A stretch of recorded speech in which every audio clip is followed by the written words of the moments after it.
اعوذ باللہ من الشیطان الرجیم بسم اللہ الرحمن الرحیم الحمد للہ والصلاۃ والسلام علی اہلہا اما بعد۔ عزیزان گرامی قدر و سامعین محترم، آج جس موضوع کے بارے میں بات کرنا چاہ رہا ہوں وہ ہے اسلام اور انسانیت۔ ہم جب لیبرر طبقے سے پوچھتے ہیں کہ آپ کا مذہب کیا ہے تو وہ جواب دیتے ہیں کہ انسانیت، یعنی ان کے ذہن میں یہ بات ڈالی گئی ہے کہ اسلام اور انسانیت جدا جدا ہے۔ ابھی کس نے ڈالی ہے، اس کے پیچھے کیا کہانی ہے، وہ آپ سب جانتے ہیں۔ یعنی اگر ہم ان کو یہ جواب دیتے ہیں کہ اسلام یعنی انسانیت ہے، انسانیت کسے کہتے ہیں؟ اسلام نے ہمیں کیا کہا کہ کسی بے گناہ کو قتل کرنا حرام ہے، کیا انسانیت نہیں ہے؟ اسلام نے ہمیں کہا ہے کہ کسی کی بے عزتی نہ کرو، کسی کی اہانت نہ کرو، کیا انسانیت نہیں ہے؟ غرباء کے ساتھ آپ ان کے ساتھ کمک کرے تو کیا یہ انسانیت نہیں ہے؟ یعنی ہم یہ کہتے ہیں کہ اسلام اصل عین انسانیت ہے، جسے جدائی نہیں ہے۔ آج ہم دیکھ رہے ہیں کہ پوری دنیا میں اگر کوئی ظلم ڈھا رہا ہے غریبوں پر، فقراء پر، اسیروں پر، وہ کون ہے؟ اس کے پیچھے کون ہے اور دفاع کون کر رہے ہیں؟ ہمیں یہ بتایا گیا ہے کہ اسلام یعنی انسانیت سے جدا ہے۔ اب میں ادھر مسلمانوں کا دفاع نہیں کروں گا، مسلمان غلط کام کرتے ہیں، اس میں کوئی شک نہیں ہے، قتل و غارت بھی کرتے ہیں، چوری بھی کرتے ہیں، ڈاکے بھی ڈالتے ہیں۔ میں دفاع کر رہا ہوں اسلام کا۔ میں مثال دے دوں، اگر امارات میں کوئی اگر اوور سپیڈ اگر گاڑی چلائے، اس کو مخالفہ حکومت طرف سے دیا جاتا ہے، یعنی جرمانہ، تو کیا کبھی اس ڈرائیور نے حکومت کے خلاف بات کی ہے؟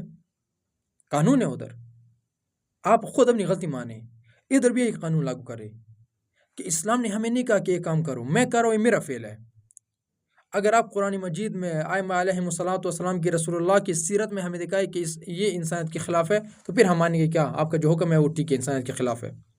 لیکن ہمیں احادیث میں، ہمیں روایات میں، ہمیں قرآن مجید میں، اللہ کے دستور میں، رسول اللہ کی سیرت میں، ائمہ علیہم الصلوۃ والسلام کی سیرت میں ہمیں کوئی ایسی چیز نہیں ملتی کہ جو انسانیت کے خلاف ہو۔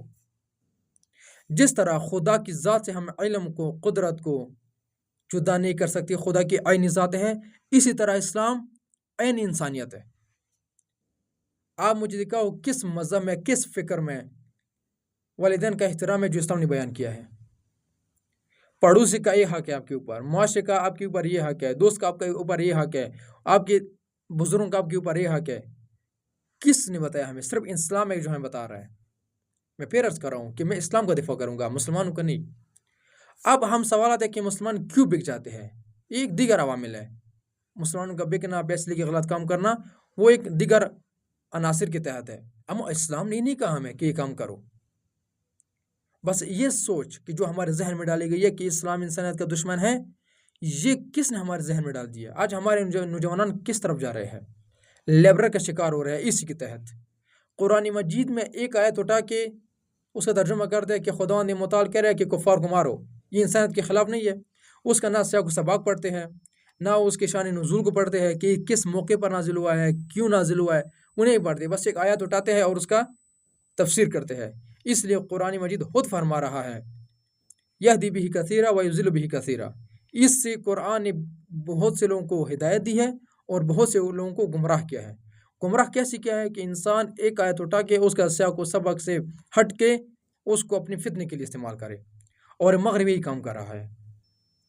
آج اگر یونیورسٹی میں ہم دیکھیں، کالجز میں ہم دیکھیں، باقاعدہ انہوں نے آیات لکھی ہوئی ہے کہ یہ آیات انسانیت کے خلاف ہے، نعوذ باللہ، جبکہ اس کا نہ اتا پتہ ہے کہ کس بارے میں نازل ہوا ہے۔ میں پھر عرض کر رہا ہوں کہ اسلام عینی انسانیت ہے۔ آپ یقین کریں کہ جتنا اسلام نے دوسروں کا حقوق کے بارے میں ذکر کیا ہے، کسی مکتبی فکر نے ذکر نہیں کیا، نہ کسی نظری نے ذکر کیا ہے سوائے اسلام کے۔ آپ اسے اندازہ لگائیں، شہادت سے بڑھ کر کوئی نیکی نہیں ہے۔